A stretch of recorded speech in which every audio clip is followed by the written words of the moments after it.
May tanong sa akin, important notice, your demand letter is currently being prepared.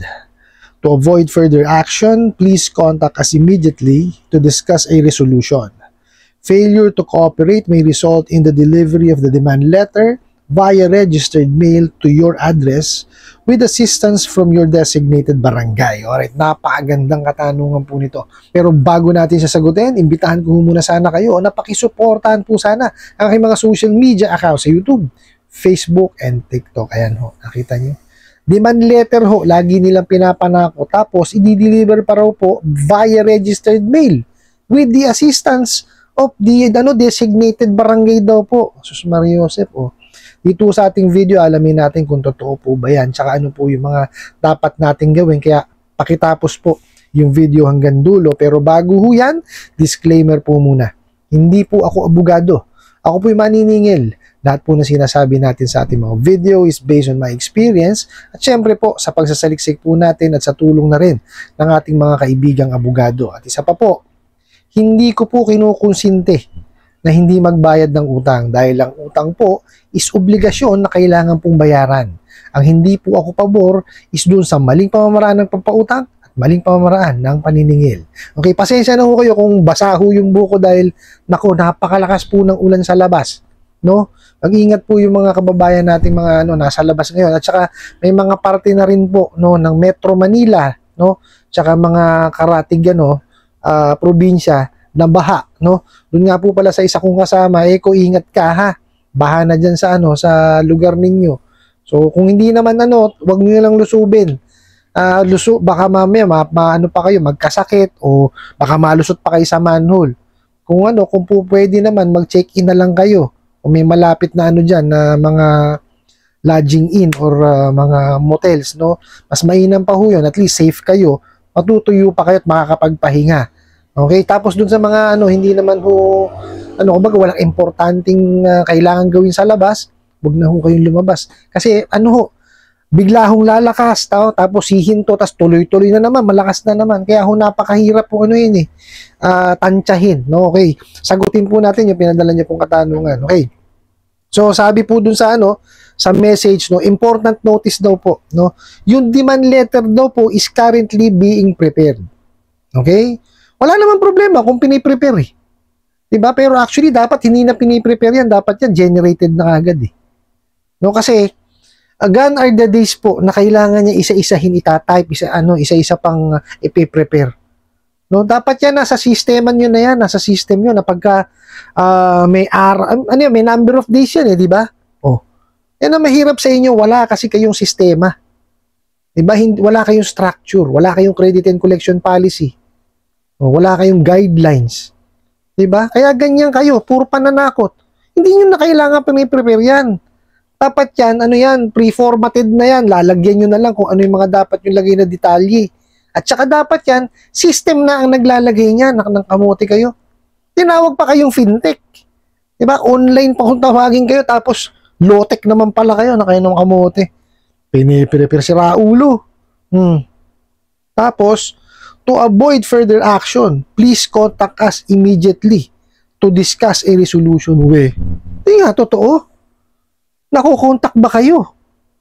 Maria Joseph, sa dami ng number na ginagamit nyo. Although, wala naman problema ron. Kasi, talaga naman kailangan talagang marami kayong numero dahil kung ilan ang kolektor nyo, let's say for example, 20 kolektor nyo, yung tumatawag, dapat mahigit sa 20 talaga ang numero ninyo. Kaya lang masakit kasi sa inyo, sa dinami-dami ng ginamit yung number, pag tinawagan, magri-ring lang, walang sasagot. Totoo yan. Pati yung complaints mechanism niyo na ipinasa sa SEC, walang sumasagot. Anong klase yun? Nagpasa kayo just to comply, pero wala namang sasagot? May sira ulo kayo. Diba? Kaya nga yun hiningi not only for the complaints. Okay? Para siyempre, makipag-ugnayan sa inyo. Kasi yung mga ginagamit yung number, pantatawag, pang SMS, pag ginamit ng kliyente, pantawag sa inyo, magri-ring lang. Wala naman sasagot. Paano kayo, makakausap ta sasabihin nyo, para magkaroon ng discussion through, para magkaroon ng resolution, katarantaduhan yung sinasabi ninyo. Anong resolution? Yun yung pagka kinausap niyo yung kliyente, pabalagbag kayo kagad makipag-usap. Sana dun pa lang may resolution na. Diba? Which is, yun naman yung tamang pamamaraan ng paniningil. Kayo kasi takutan agad. Diba? Hindi nyo na nga pinautang ng tama. Okay? Mali pa rin yung paniningil na ginagawa ninyo. Mga siraulo talaga kayo. Ewan ko sa inyo. Ito, meron dito nakakatawa. Tingnan nyo, Kasi sabi daw, failure to cooperate may result. May pa lang po. Maaari.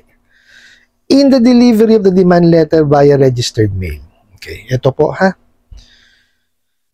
Kayo nga pang nagpadala ng demand letter through email. Pwede naman 'yon, tinatanggap na ng batas natin 'yan.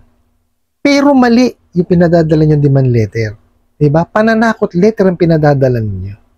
Ngayon, sasabihin niyo via registered mail. Kung same format ang padadala nyo, walang katuturan yung ginagawa. Nagagastos lang kayo.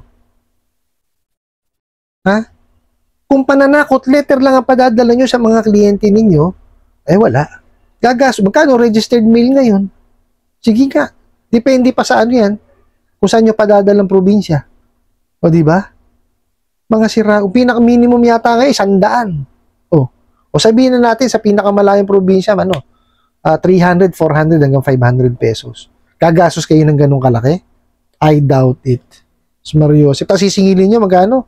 2,000 pesos? O di kaya yung 500 na pinadala niya, sira, ulo kayo. Diba? Kasi kung ginagawa nyo yung tamang pakikipag-usap sa mga kliyente ninyo, hindi kayo aabot sa ganyan yung mananakot kayo tungkol sa demand letter. Yes. Talagang karapatan naman po ng bawat lending, financing, and even banks, at kayo, magpadala kayo ng demand letter. Wala akong problema ron. Legal na pamamaraan po ng paniningil yun. Diba? Kaya nga tinawag na demand letter yun kasi you're demanding payment.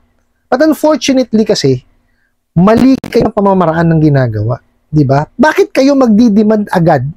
Kasi demand na agad ng hinihingi ninyo Diba? Hindi nyo pa naman sinisigil ng tama. Diba? Kaya nga ang demand letter is last resort yan. Second to the last bago makapagsampa ng kaso. Diba? Okay? Nagigets nyo ba?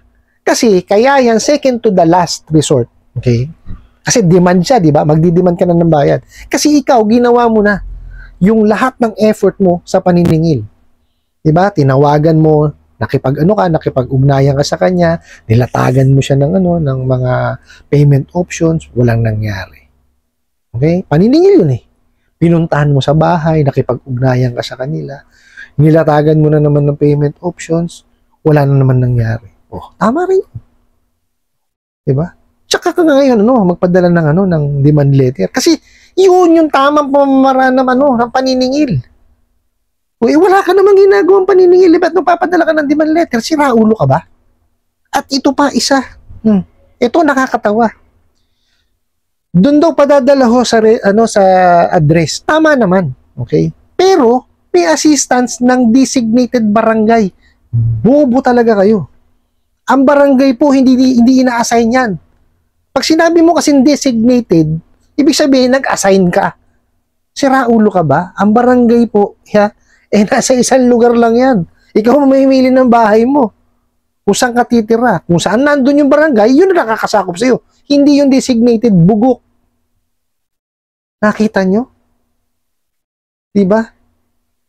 Pagpapadala pala ng mensahe, mali na. Pagpapadala pa kayo ng demand letter.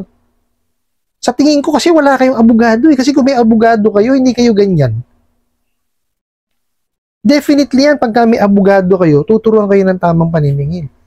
Bibigyan kayo ng tamang format ng demand letter. Wala Diba? Walang gumagabay sa inyo, kaya kayo ganyan. Alam nyo lang, magpautang ng paloko-loko tsaka maningil ng pawalang ya. Yan ang alam ninyo. Mga siraulo kayo. Diba? Doon sa nagpadala ng katanungan na to, ano yan? Well, yes, they have the right to send a demand letter. Wala naman ng problema yun So, pag pinadala kayo ng demand letter, just comply. Kung ano yung pero dapat yun, legitimate na demand letter. Kung may doubt ho kayo sa pinadala demand letter, kumonsulta ho kayo sa abogado.